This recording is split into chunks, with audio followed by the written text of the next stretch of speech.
हरिः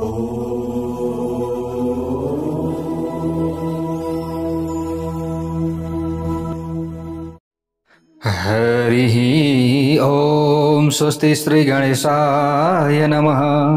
ओम नमो भगवते वासुदेवाय। ओम श्री हरये नमः। कृष्णाय वासुदेवाय हरये परमात्मने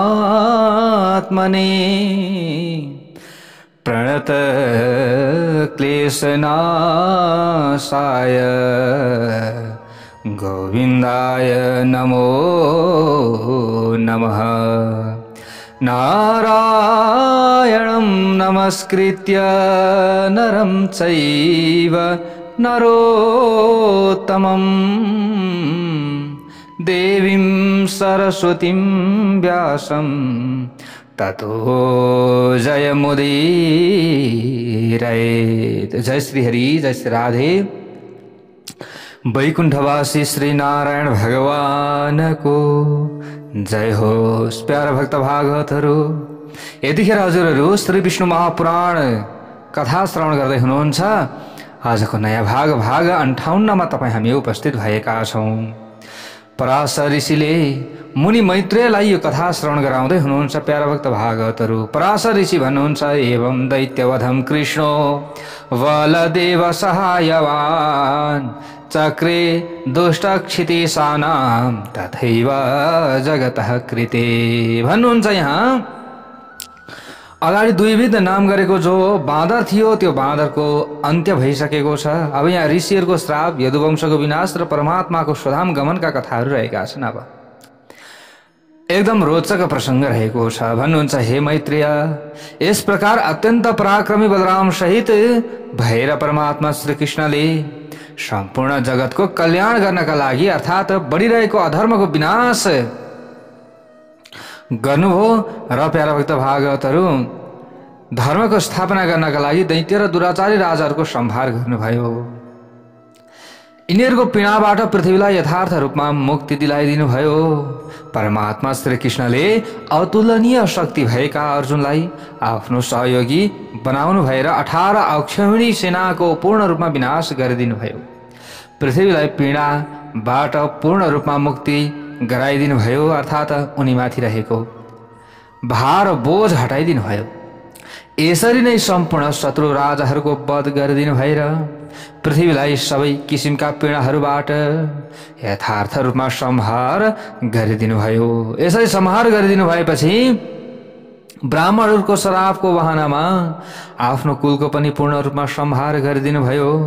हे मुनि, यी सबै कार्यहरू समस्त गरिसक्नु भएपछि अन्तमा द्वारकापुरीलाई परित्याग गरेर आफ्नो मनुष्य शरीरको त्याग गरेर परमात्मा श्री कृष्णले आफ्नो अंशका रूपमा रहेका बलराम र प्रद्युम्न आदि सहित आफ्नो विष्णुमय परमधाममा प्रवेश गर्नुभयो। जय बोलो भगवान श्री हरि विष्णुको जय होस्। मैत्रेयले अगाडि गएर प्रश्न गर्नुहुन्छ, सविप्रशाप व्याजेन सञ्जर्हे स्वकुलं कथं कथं च मानुषं देह मुत ससर जनार्दन। परब्रह्म परमात्मा श्री जनार्दनले ब्राह्मणको जो श्रापका बहानामा कसरी आफ्नो कुलको सर्वनाश अर्थात पूर्ण रूपमा विनाश गर्नुभयो त? आफ्नो मनुष्य शरीरको त्याग कसरी गर्नुभयो? हजुरले मेरा लागि यी सबै कुराहरू विस्तारपूर्वक बताइदिनुहोस् भनेर मैत्रेयले प्रश्न गर्नुहुन्छ। पराशर ऋषि अगाडि गएर भन्नुहुन्छ, विश्वामित्रस्तथा कण्वो नारदश्च महामुनिः पिण्डारके महीतीर्थे दृष्टा यदुकुमारकैः। एक समयमा यादव कुमारहरूले पिण्डारका नाम भएको अत्यन्त पवित्र तीर्थमा विश्वामित्र, कण्व र नारद जस्ता महामुनिहरूलाई देख्दा भए। कसले? यादव कुमारहरूले देखे। यसरी देखिसकेपछि त्यसपछि अब के भयो त भन्दा यौवनका कारणले अत्यन्त उन्मत्त भएका र भावीद्वारा यथार्थ रूपमा अभिप्रेरित भएका ती यादव कुमारहरूले जाम्बवतीका पुत्र रत्न साम्बलाई एउटी गर्भवती स्त्रीका जसरी नै सिंगार र पटार गरे। कसले? यादव कुमारहरूले यसरी सिंगार र पटार गराएर त्यहाँ रहनुभएका ऋषिहरूलाई प्रणाम गर्दै सोधे। उनीहरूले सोधे गएर छेउमा गएर, हे ब्रह्मर्षिहरू, यो स्त्रीले पुत्र उत्पन्न गराउने कामना गरेकी छ, त्यसकारण तपाईहरूले सत्य बताइदिनुहोस्, यसले के उत्पन्न गराउँछ त? अर्थात् जन्माउँछ। साम्बालाई स्त्री बनाएर पेटमा कपडा बेरेर ऋषिहरूका सामुन्नेमा गएर ऋषिहरूको परीक्षा लिने विचार गरे। होइन कतिका जान्दा रहेछन् भनेर अब पेटमा बच्चा छ, पुत्र जन्माउने कामना गरेकी छन्, तर अब छोरा जन्मिन्छ कि छोरी के जन्मिन्छ त भनेर प्रश्न गरे। दिव्य ज्ञानोपपन्नास्ते प्रलब्धाः कुमार कही मुनयः कुपिता प्रोचुर मुसलम जनयिष्यति। यादव कुमारहरूको यस प्रकारको अत्यन्त घृणित व्यवहार देखिसकेपछि दिव्य ज्ञानबाट सम्पन्न भएका ती मुनिहरूले जान्नुभयो कि यिनीहरूले हाम्रो अपमान गर्दैछन्। यस्तो अपमान भएको सम्झँदै अत्यन्त क्रोधित भएर भन्न लागे, यसले सम्पूर्ण यादव वंशको सर्वनाशको कारण स्वरूप एउटा अलौकिक मुसल जन्माउँछे। न छोरा छ न छोरी छ यसको पेटमा, तर यो मुसल निक्लिन्छ अब, जसबाट संसारमा भएका सम्पूर्ण यादवहरूको कुल पूर्ण रूपमा सन्तप्त हुनेछ अथवा समाप्त हुनेछ। अब मुनिहरूले यसरी भनिसकेपछि ती यादव कुमारहरूले त्यो सबै कुराकानी जस्ताको तस्तै राजा उग्रसेनलाई गएर हतार हतार डराए र डराएर गएर बताइदिए। ओहो, ऋषिहरू त अलौकिक ज्ञान सम्पन्न हुनुहुँदो रहेछ, थाहा भयो, न छोरा छ न छोरी छ, तर अब हाम्रो परीक्षा गरेका होइन, अब यसको पेटबाट मुसल निक्लिनेछ। त्यस पछाडि अब उग्रसेनका छेउमा गएर यादव कुमारहरूले सुनाइसकेपछि जाम्बवतीका पुत्र रत्न शाम्बका पेटबाट एउटा अलौकिक मुसल उत्पन्न भएको देखे। त्यो कपडा खोल्दै जाँदाखेरि त मुसल पो रहेछ एउटा। ल हेर्नुहोस् फलामको। हे ब्राह्मण श्रेष्ठ, महाराजा उग्रसेनले त्यो अत्यन्त अलौकिक फलामको मुसललाई प्रायः पूर्ण रूपमा धुलो पिठो गराइदिए। अब गएर अब नदीको किनारमा बसेर घोट्दा घोट्दा गरेर चूर्ण बनाएर फाल्दैछन्। ल हेरौँ त अब कसरी विनाश गर्छ यो मुसलले। तर भालाको आकार भएको एक भागलाई जस्ताको तस्तै उपायको प्रयोग गर्दा पनि धुलो पिठो बनाउन सकेनन्। भनेको अन्तिममा हुन्छ नि, हामीले जस्तै घोट्दा घोट्दा घोट्दा गर्छौँ अनि अन्तिममा अलिकति रहन्छ नि, त्यसलाई चाहिँ त्यतिकै फालिदिए। त्यसलाई लगेर समुद्रमा फ्याँकिदिए। त्यसबाट त्यहाँ अत्यन्त धेरै सरकण्डहरू उत्पन्न भए। यसरी बताइएको छ। त्यो समुद्रमा फ्याँकिएको मुसलको भाला आकारको भागलाई एउटा माछाले निल्दो भयो। त्यस माछालाई एउटा माझीले आफ्नो जालमा पार्यो। त्यो माछालाई चिर्दा त्यसको पेटबाट निस्किएको त्यो मुसलको भाला बराबरको भागलाई जरा नाम भएको एउटा व्याधाले लिएर गयो र परमात्मा श्री मधुसूदनलाई यी सबै कुराहरूको यथार्थ रूपमा ज्ञान भए पनि उहाँले विधाताको इच्छामा कुनै किसिमको व्यवधान उत्पन्न गराउने कामना राख्नु भएन। जे छ विधिको विधान यो भएरै छाड्छ।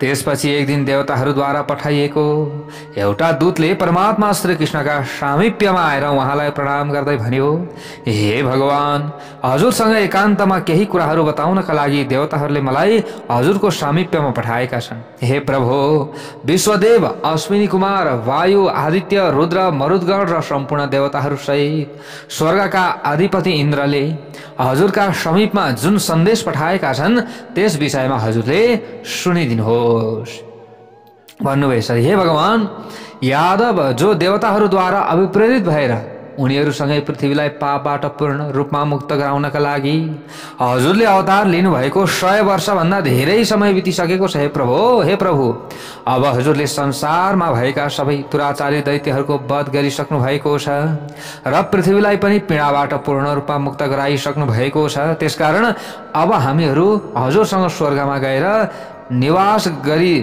अब हामीहरू हजुरसँग यही प्रार्थना गर्छौँ कि हजुर पनि अब आफ्नो धाममा पधार्नुहोस्। सम्पूर्ण देवताहरूलाई हजुरले आनन्दित बनाइदिनुहोस्। देवताहरूको अभिभावक बनिदिनु हुन अत्यन्त श्रद्धापूर्वक हामी प्रार्थना गर्दछौँ भनेर देवताहरू सहित सबैले बिन्ती गरे।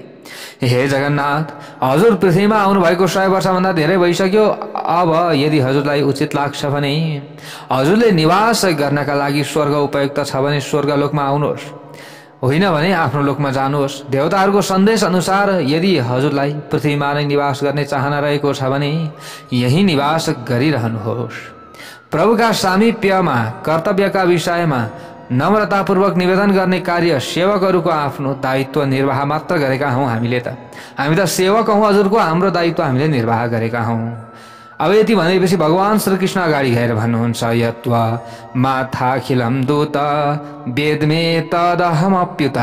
हे दूत, तिमीले जे बताइरहेका छौ त्यसका विषयमा मलाई जानकारी छ, अर्थात् ज्ञान छ। त्यसकारण मैले आफ्नो यादव वंशको पूर्ण रूपमा विनाश गरेर पृथ्वीलाई यादवबाट शून्य बनाउने कार्यको थालनी गर्दै यादव वंशको विनाश गर्न आरम्भ गरिसकेको छु। यो यादव वंशको पूर्ण रूपमा विनाश नभएसम्म यथार्थमा पृथ्वी आफूमाथि परिरहेका पीडाबाट मुक्त हुन सक्दिनन्। त्यसकारण अब म अत्यन्त शीघ्रतापूर्वक अर्थात् 7 रातभित्रै सम्पूर्ण यादव वंशको सर्वनाश अर्थात् विनाश गरेर स्वर्ग लोकतिर प्रस्थान गर्नेछु, अर्थात् यहाँबाट जानेछु। जसरी मैले यो अत्यन्त सुन्दर द्वारका नगरी रहेको भूमि समुद्रसँग मागेको थिएँ, त्यसरी नै समुद्रलाई फिर्ता गरिदिएर पृथ्वीमा भएका सबै यादवहरूको उपसंहार गरेर अर्थात् विनाश गरेर म स्वर्गलोकमा आउनेछु, चिन्ता नगर। अब यस पछाडि देवराज इन्द्र र देवताहरूले यो बुझ्न आवश्यक छ।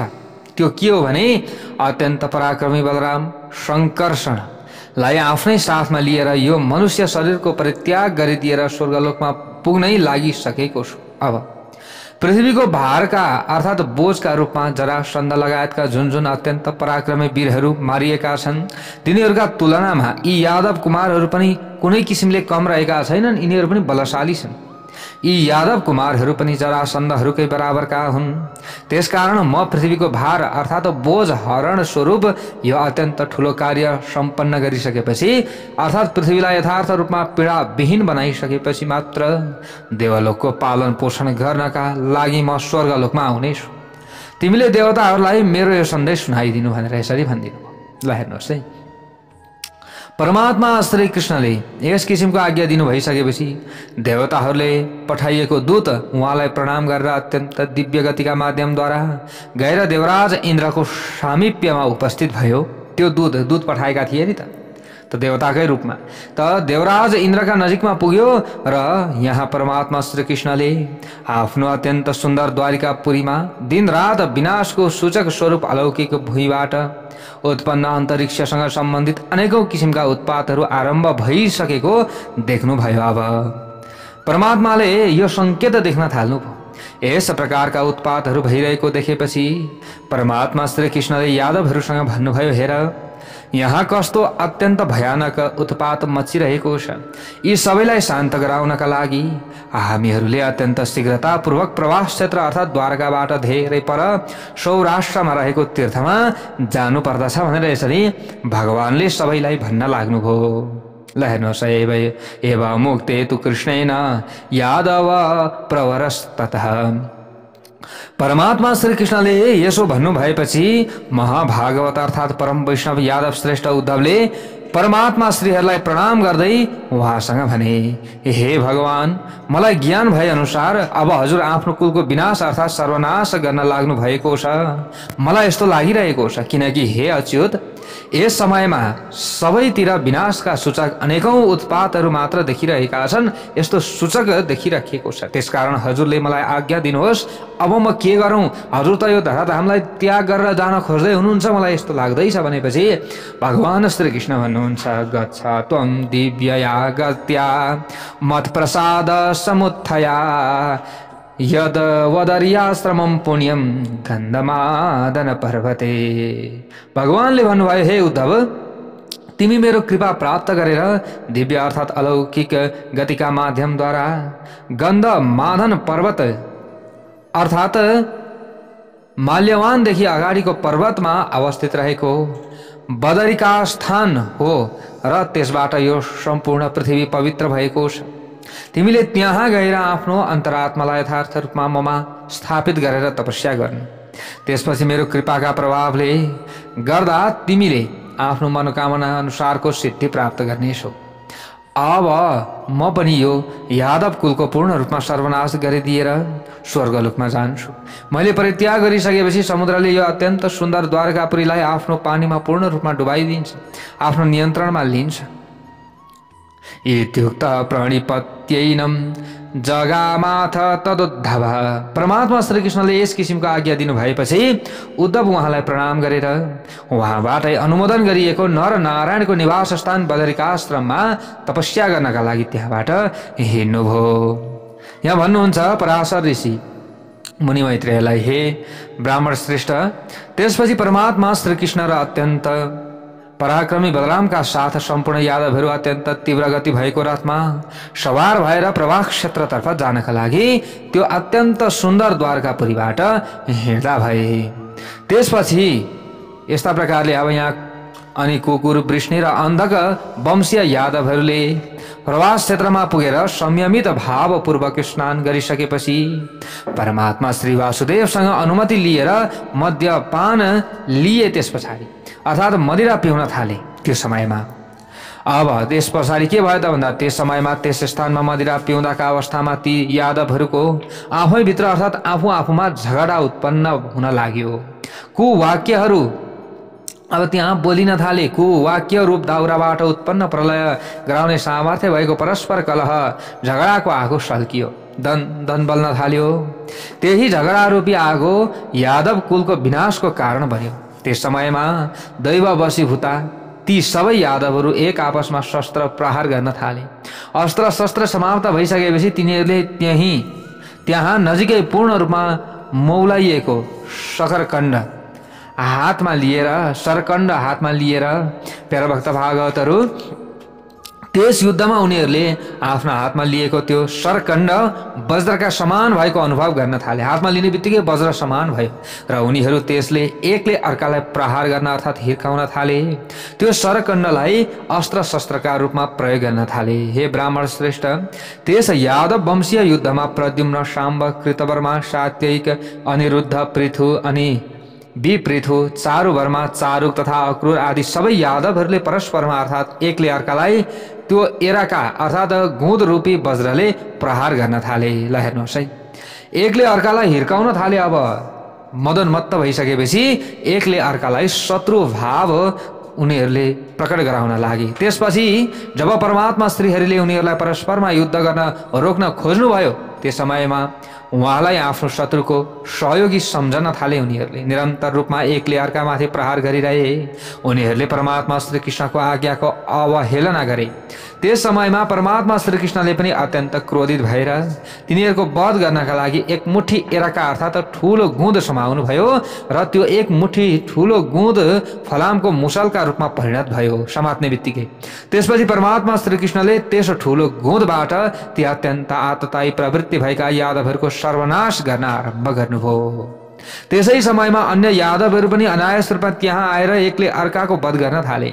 हे ब्राह्मण श्रेष्ठ, त्यस समयमा दारुक अर्थात् परमात्मा श्रीकृष्णको सारथीले हेर्दै श्रीकृष्णको त्यस जैत्र नाम भएको अत्यन्त उत्तम रथलाई घोडाहरूले तानेर समुद्रमा लिएर गए। अर्थात् सारथीले घोडालाई रोक्न सकेन त्यो समयमा। त्यसपछि परमात्मा श्रीकृष्णको शङ्ख, चक्र, गदा, सारङ्ग, धनुष, तरबार, खड्ग आदि अस्त्रहरू पनि परमात्मा श्रीकृष्णको 3 पटक प्रदक्षिणा गरेर आकाश मार्गबाट उडेर गए।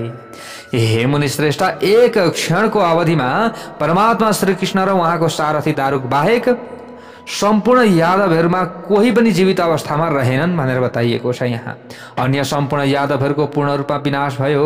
त्यसपछि आफ्नो सारथी दारुक र परमात्मा श्रीकृष्ण घुमफिर गरिरहनु भएका अवस्थामा अत्यन्त पराक्रमी बलरामको मुखबाट एउटा अत्यन्त विशाल ठुलो सर्प निस्किरहेको देख्नुभयो।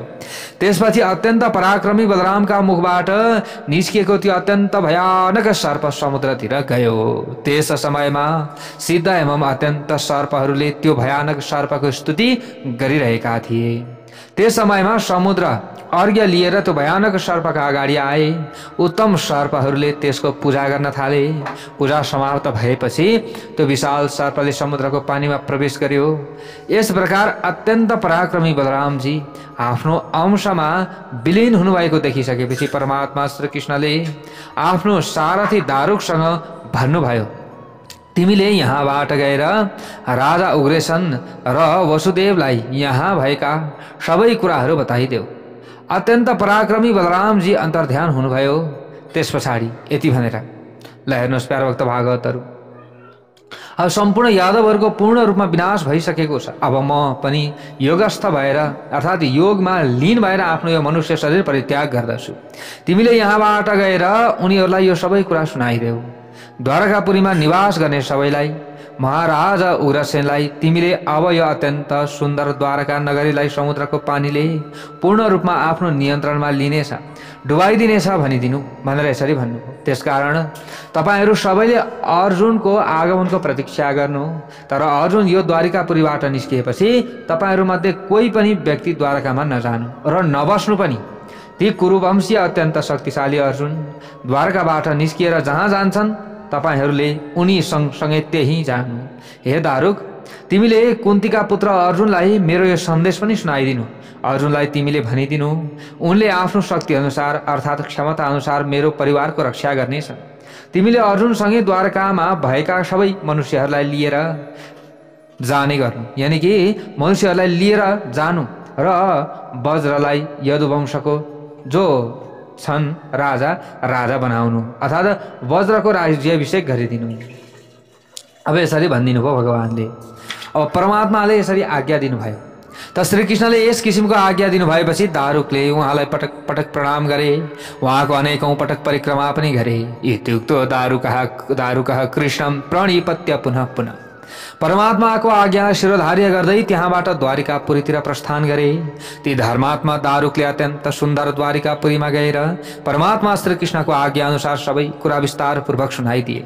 अर्जुनलाई त्यहाँ ल्याएर यदुवंशको राजाको पदमा वज्रको राज्याभिषेक गर्ने कार्य सम्पन्न गराइदिए। ल हेर्नुहोस् प्यारा भक्त भागवतहरू, अब यता परमात्मा श्रीकृष्णले सम्पूर्ण जीव मात्रामा पूर्ण रूपमा व्याप्त भएर रहनुभएका वासुदेव स्वरूप परब्रह्म परमात्मालाई आफ्नो आत्मामा स्थापित गराउनु भएर उहाँको ध्यान गर्नुभयो। परमात्मा श्रीकृष्णलाई महर्षि दुर्वासाले जसरी भन्नुभएको थियो त्यसरी नै ती ब्राह्मण वचनको सम्मान गर्नका लागि उहाँ आफ्ना घोडाहरूमा चरण अर्थात् गोडा राखेर विराजमान हुनुभयो, योगयुक्त हुनुभयो।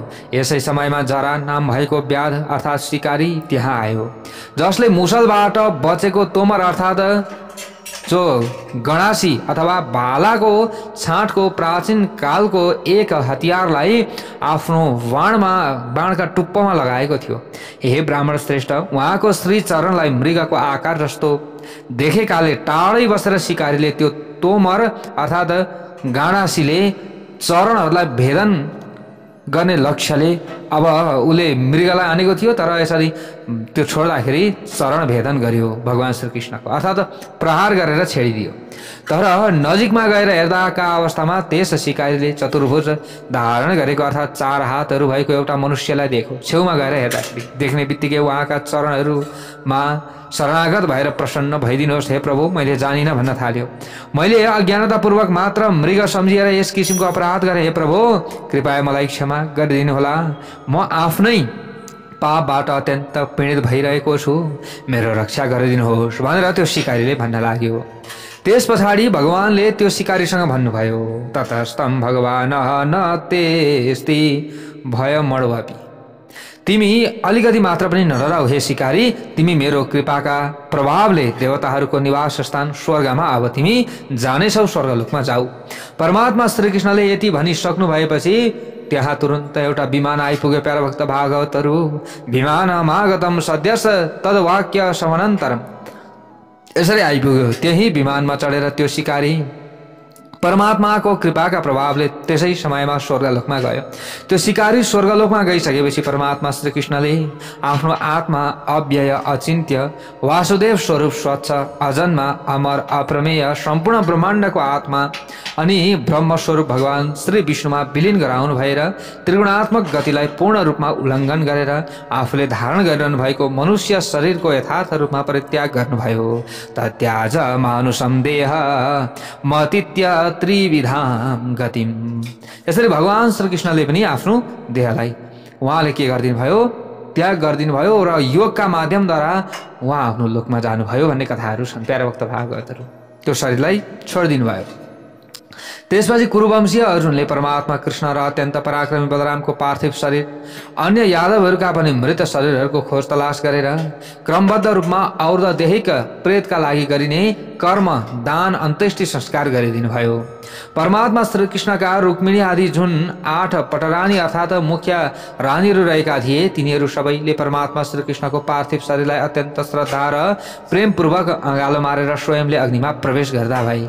हे ब्राह्मण श्रेष्ठ, अत्यन्त पराक्रमी बलरामजीकी पत्नी रेवतीले पनि बलरामजीको पार्थिव शरीरलाई अत्यन्त श्रद्धा र प्रेमपूर्वक अँगालो मारेर पूर्ण रूपमा धन्किरहेको आगोमा उनी पनि प्रवेश गर्दै भइन्।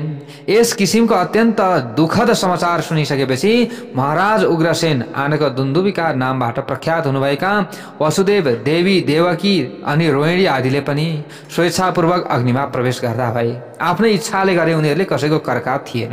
त्यस पछाडि कुरुवंशीय अत्यन्त पराक्रमी अर्जुन तिनीहरू सबैको विधिपूर्वक अन्त्येष्टि संस्कार सम्पन्न गरेर ब्रजका अन्य यादवहरू र परमात्मा श्री कृष्णका अन्य पत्नीहरूलाई साथमा लिएर द्वारकापुरीबाट उहाँ निस्कनुभयो। त्यो अत्यन्त सुन्दर द्वारकापुरीलाई पूर्ण रूपमा परित्याग गरेर निस्किएका परमात्मा श्री कृष्णका हजारौं पत्नीहरू ब्रज र यादवहरूको अब जो सुरक्षा गर्दै अर्जुन बिस्तार बिस्तार अब हिँड्न लाग्नुभयो। प्याराभक्त भागवतहरू जो वज्र थिए, वज्र पनि त थिए होइन, उनीहरूको रक्षा गर्दै हिँड्न लाग्नुभयो। सावधानीपूर्वक अगाडि बढ्न थाल्नुभयो। हे मैत्रेय, यस प्रकार परमात्मा श्री कृष्णले मर्त्यलोकलाई पूर्ण रूपमा परित्याग गरिदिनु भएपछि तत्कालै सुधारमा सभा र अत्यन्त पवित्र पारिजातको रूप पनि स्वर्गलोकमा गए। जुन दिन परमात्मा श्री कृष्णले पृथ्वीलाई परित्याग गरेर स्वर्गलोकतिर प्रस्थान गर्नुभयो अर्थात् स्वर्गलोकमा जानुभयो, त्यसै दिनदेखि अत्यन्त शक्तिशाली कलिले पृथ्वीमा प्रवेश गर्यो। यस्मिन् दिने हरिर्यातो दिवं सन्त्यज्य मेदिनैम, यसरी बताइएको छ। अर्थात् कलियुग पृथ्वीमा आयो भनेर यसरी बताइएको छ, त्यसैले यो युगलाई कलियुग भनिन्छ। त्यसै समयमा परमात्मा श्री कृष्णले निर्माण गर्नुभएको अत्यन्त सुन्दर पूर्ण रूपमा मनुष्यविहीन भएको द्वारकापुरीलाई समुद्रले आफ्नो पानीमा डुबाइदियो। त्यस पछाडि द्वारिकापुरीलाई आफ्नो नियन्त्रणमा लियो। तर परमात्मा श्री कृष्णले निवास गर्नुभएको अत्यन्त पवित्र र उत्तम महललाई जस्ताको तस्तै छाडिदियो, अर्थात् डुबाएन, यसरी बताइएको छ। हे ब्राह्मण श्रेष्ठ, समुद्रले आजसम्म पनि परमात्मा श्री कृष्णले निवास गर्नुभएको त्यो मन्दिरलाई डुबाउन सकेको छैन, अर्थात् आफ्नो नियन्त्रणमा लिन सकेको छैन, किनकि त्यस मन्दिरमा परमात्मा श्री केशव निरन्तर रूपमा विराजमान भएर रहनुहुन्छ। उहाँ अदृश्य रूपमा विद्यमान रहनुहुन्छ भनेर बताइएको छ। त्यो परमात्मा श्री विष्णुको क्रीडास्थलका रूपमा रहेको, उहाँका सबै ऐश्वर्यबाट सम्पन्न भएको मन्दिरले सबै किसिमका पापहरूको पूर्ण रूपमा विनाश गरिदिन्छ। त्यस मन्दिरको दर्शन गर्ने मनुष्य सबै पापहरूबाट यथार्थ रूपमा मुक्त हुन्छ भनेर श्री विष्णु पुराणमा लेखिएको छ। तर खोजकर्ताहरूले जस्तै द्वारका सबै समुद्र मुनि छ भनेर पनि बताएका छन् प्यारभक्त भागवतहरू। हे मुनि श्रेष्ठ, अत्यन्त चाहिँ यसरी जो शक्तिशाली द्वारिकापुरी थियो त्यो चाहिँ अब डुबेको छ भनेर भन्ने तथ्यहरू पनि छन्। अत्यन्त शक्तिशाली कुरुवंशीय अर्जुनले धनधान्यबाट परिपूर्ण भएको पञ्चदन नद भएको देशमा ती द्वारकापुरीबाट सँगसँगै गएका सबै मनुष्यहरूको बसोबास गराउनु भयो। त्यस समयमा ती विधवा अनाथ स्त्रीहरूलाई गाण्डीव धनुष धारण गरेका अत्यन्त बलशाली अर्जुन एक्लैले लिएर गइरहेको देखेर चोर वा अत्याचारीहरूका मनमा ती स्त्रीहरूलाई प्राप्त गर्ने लोभ उत्पन्न भयो। तिनीहरू विधवा ती जति पनि स्त्रीहरू थिए उनीहरूलाई प्राप्त गर्न अत्यन्त उत्साहित भए। त्यस पछाडि ती अत्यन्त घमण्डी पूर्ण रूपमा पाप कर्म लागेका अतिशय लोभी जो अहिर अर्थात् महाभारतका अनुसार सिन्धु र सरस्वतीको तीरमा बस्ने एक क्षत्रिय जाति भनेर भन्ने गरिन्छ। अहिर भनेको परशुरामका डरले पर्वतको गुफामा लुकेर आफ्नो कर्म छोडेपछि यिनका सन्तान सबै के भएका थिए अरे? शूद्र भएका थिए अरे। आफ्नो कर्म उनीहरूले छोडिसकेपछि उनीहरू शूद्र भए, क्षत्रियहरू नै शूद्र भएका थिए। हेर्नुहोस्, उनीहरूको कर्म अनुसार शूद्र भए। यसको मतलब अर्जुनले द्वारकावासी जति पनि स्त्रीहरूलाई लिएर जाँदा यी अभिरहरूले जति पनि थिए अहिरहरूले प्यारा भागवतहरू अब उनीहरूले अर्जुनमाथि शङ्का गरे। त्यो समयमा शङ्का गरेका हुन्। चोर अर्थात् डाकाहरूले आफूहरूका बीचमा विचार विमर्श गर्न थाले। त्यो समयमा हे यी गाण्डीव धनुष धारण गरेका अर्जुन एक्लैले हामीहरूको अपमान गरेर अर्थात् हामीलाई अपहेलना गरेर यी अनाथ भएका द्वारकाका स्त्रीहरूलाई लिएर गइरहेका छन्। ल हेर्नुहोस् है, अब यिनीहरूले यस्तो पाप चिताउन थाले। यस्तो अवस्थामा ठुलो हेरिरहेका हामीहरूको बल अर्थात् पुरुषार्थलाई धिक्कार छ। प्यारा भक्त भागवतहरू अब यस्ता प्रकारले अर्जुन, भीष्म, द्रोण, जयद्रथ र कर्ण जस्ता अत्यन्त शक्तिशाली वीरहरूलाई मारेका कारणले गर्दा अत्यन्त अभिमानी भएका छन्। तर हामी गाउँका बासिन्दाहरूको बलका विषयमा ती पूर्ण रूपमा अनभिज्ञ रहेका छन् भन्न थाले। अब यिनीहरूले ल हेर्नुहोस् है, अर्जुनलाई देखेर हामीहरूका हातमा लठी लौरो मात्र देखेर यी बुद्धि पूर्ण रूपमा भ्रष्ट भइसकेका अर्जुन आफ्नो हातमा धनुष भएका कारणले हामीहरूको अपमान गरिरहेका छन्। यस्तो अवस्थामा पनि सदुपयोग नगर्ने हो भने हाम्रा यी अत्यन्त बलवान पाखुराको सदुपयोग कहिले गर्ने? यी हातहरू भएको के औचित्य भएर? त्यस पछाडि यस प्रकारको निश्चय गरेर ती हजारौं डाका अर्थात् अत्याचारीहरू आफ्नो लौरो र माटाको डल्लो लिएर ती पूर्ण रूपमा अनाथ भएका द्वारका निवासीहरूमाथि जाइ लागे। ल हेर्नुहोस् है, सबलाई अपहरण गर्ने हिसाबले जाइ लागे। ती अनाथहरूमाथि आक्रमण गरे। त्यस पछाडि अत्यन्त पराक्रमी कुरुवंशी अर्जुनले ती डाका अत्याचारीहरूलाई गाली गर्दै हाँसेर भने, हे दुराचारीहरू, यदि तिमीहरूलाई आफ्नो शरीरको माया छ र केही समय जीवित रहन चाहन्छौ भने यसै समयमा यहाँबाट फर्किएर जाऊ। यसरी भने अर्जुनले। तर ती दुराचारी वा अत्याचारी डाकाहरूले अर्जुनका वचनको अवहेलना गरेर अत्यन्त उनीहरू क्रोधित भए। त्यसमा ध्यान दिएनन्। परमात्मा श्रीकृष्णको सबै धन र स्त्रीहरूलाई अपहरण गरे। अनि प्यारा भक्त भागवतहरू पूर्ण रूपमा आफ्नो नियन्त्रणमा लिए उनीहरूले। त्यस पछाडि अत्यन्त शक्तिशाली कुरुवंशी अर्जुनले युद्ध क्षेत्रमा नासिने अत्यन्त दिव्य गाण्डीव धनुषको प्रयोग गर्न चाहे, तर त्यो गर्नमा उनी पूर्ण रूपमा असफल भए। त्यो समयमा ल हेर्नुहोस् है, असफल भए। त्यो समयमा अर्थात् उनले आफ्नो दिव्य गाण्डीव धनुषको त्यस समयमा सदुपयोग गर्न सकेनन्। अर्जुनले धेरै पटक प्रयास गर्दा पनि अत्यन्त मुस्किलले आफ्नो धनुषमा ताँदो त चढाए, तर त्यो खुकुलो भयो। बाण हान्नका लागि उपयोगी हुन सकेन। धेरै स्मरण अथवा सम्झना गर्दा पनि उनले आफ्ना अस्त्रहरूको स्मरण गर्न सकेनन्। उनी आफ्ना सबै किसिमका प्रयासहरूमा पूर्ण रूपमा असफल भए। त्यस पछाडि अत्यन्त क्रोधित भएका अर्जुनले आफ्ना शत्रुहरूमाथि बाणहरूको वर्षा गराउन थाले। तर गाण्डीव धनुष धारण गरेका अर्जुनद्वारा प्रहार गरिएका ती सबै किसिमका बाणहरू उनका शत्रुहरूका शरीरको छालामा साधारण किसिमको घाउ बनाउन मात्र सफल भए। अर्थात् अत्यन्त पराक्रमी अर्जुनले चलाएका बाणहरूले उनका शत्रुलाई पराजित गराउन सकेन। अर्जुनको प्रभाव अर्थात् शक्तिमा अत्यन्त ह्रास आएका कारणले गर्दा उनलाई अग्निद्वारा प्रदान गरिएका कहिल्यै जो नसकिने अर्थात् अक्षय बाणहरू ती अहिरहरूसँग युद्ध गर्दाका अवस्थामा सकिए, पूर्ण रूपमा नष्ट भए। त्यस पछाडि अर्जुनले मनमनै चिन्तन गर्न थाले, मैले जुन बाणहरूको प्रयोग गरेर अनेकौं राजाहरूमाथि विजय प्राप्त गरेको थिएँ त्यो सबै परमात्मा श्रीकृष्णको प्रभावको प्रसाद मात्र रहेछ भन्ने अब उनले यो विचार गर्न थाले। त्यसमा आफ्नो कुनै किसिमको महत्त्वपूर्ण भूमिका रहेको थिएन भन्ने कुरा अब आज आएर उनलाई थाहा भयो। हिजै भगवान श्रीकृष्णले बताउनु भएको थियो गीताको ज्ञान दिँदाखेरि कि सबै गर्ने गराउनेवाला त म हुँ, तिमी निमित्त हौ भनेर भन्नुभएको थियो। तर आज उनले त्यो कुरालाई सम्झिए। त्यस पछाडि अर्जुनको उपस्थिति भएकै अवस्थामा ती डाका अर्थात् अत्याचारी अहिरहरूले परमात्मा श्रीकृष्णका स्त्री रत्नहरूलाई समाएर लगे। कुनै स्त्रीहरू आफ्नो स्वेच्छाले तिनीहरूका साथमा गएका थिए।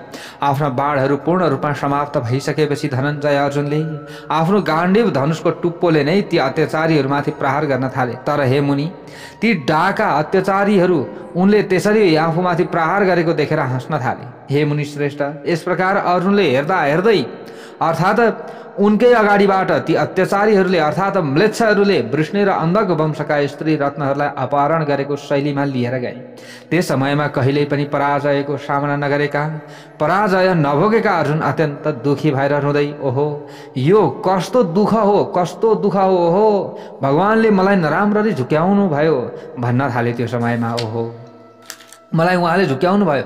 त्यही गाण्डीव धनुष, तिनै अस्त्रहरू हुन्, यी त्यही अतुलनीय रथ, तिनै घोडाहरू हुन्। तर आज यी सबै अवैधिक अर्थात् दुराचारी ब्राह्मणलाई दिएको दानका जसरी नै एकैपटक नष्ट भए अर्थात् औचित्यविहीन भए, दुराचारी ब्राह्मणलाई दान दिँदा जसरी चाहिँ सबै आफूले दिएको धर्म पनि नष्ट हुन्छ नि, त्यस्तै भयो आज मलाई भन्दैछन् अर्जुनलाई। हेर्नुहोस् है, त्यसैले दान दिँदाखेरि पनि अलिकति सदाचरणमा रहेका ब्राह्मणलाई दिनुहोस्। प्यारभक्त भागवतहरू, यहाँनिर यस्तो कुराहरू पनि आयो। अहो परमात्मा कति बलवान हुनुहुन्छ। जब परमात्मा श्रीकृष्णले मर्त्यलोकको परित्याग गरिदिनु भयो, त्यस पछाडि मैले असमर्थ र नीच जातिका यी म्लेच्छहरूबाट पराजित भएर अपमानित हुनु पर्यो। अर्थात् दैवले यी अहिरहरूलाई विजय श्रीबाट सम्पन्न बनाइदिए हो, यो कस्तो आश्चर्यको कुरा हो भन्दै अर्जुन छक्क परिरहेका छन्। अब यहाँबाट उताको कथा भोलि हामीले श्रवण गर्नेछौँ। जय बोलौँ भगवान् श्री हरि नारायण।